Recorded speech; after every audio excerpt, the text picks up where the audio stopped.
Bonjour Jean-Sébastien Gallois, donc vous êtes envoyé spécial pour suivre la Coupe du Monde. Vous êtes aujourd'hui à Ekaterinbourg où l'équipe de France va jouer ce jeudi contre le Pérou. Est-ce que la première victoire étriquée contre l'Australie a mis quand même en confiance l'équipe de France? Oui, parce que la victoire est au bout, certes, la manière n'était pas là. D'ailleurs, tous les joueurs de l'équipe de France et Didier Deschamps également l'admettent très volontiers, qu'il y avait des choses qui n'ont pas été, des choses qui doivent être absolument améliorées, notamment au niveau offensif, au niveau des transitions également entre les phases défensives et offensives.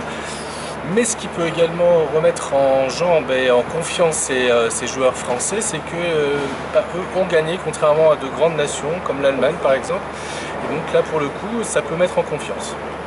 Alors on a vu cette semaine qu'il y a eu 2 ou 3 joueurs qui ont été un peu ménagés, notamment Antoine Griezmann. Est-ce que tout va bien?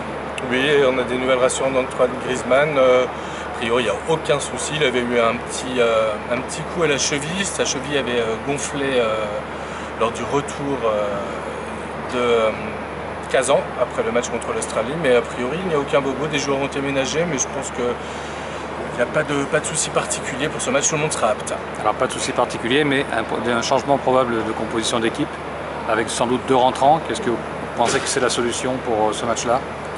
En tout cas, je parlais tout à l'heure du manque de liant qu'il y avait au niveau offensif. On a vu que les 3 devant, ça ne fonctionnait pas forcément.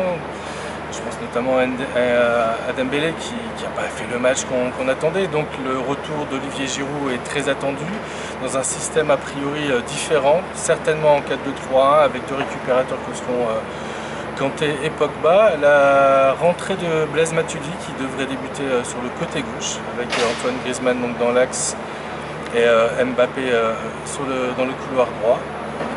Donc a priori devrait avoir des changements et puis Olivier Giroud devrait être ce point d'ancrage qui a beaucoup manqué à mon sens en tout cas au bleu lors du premier match.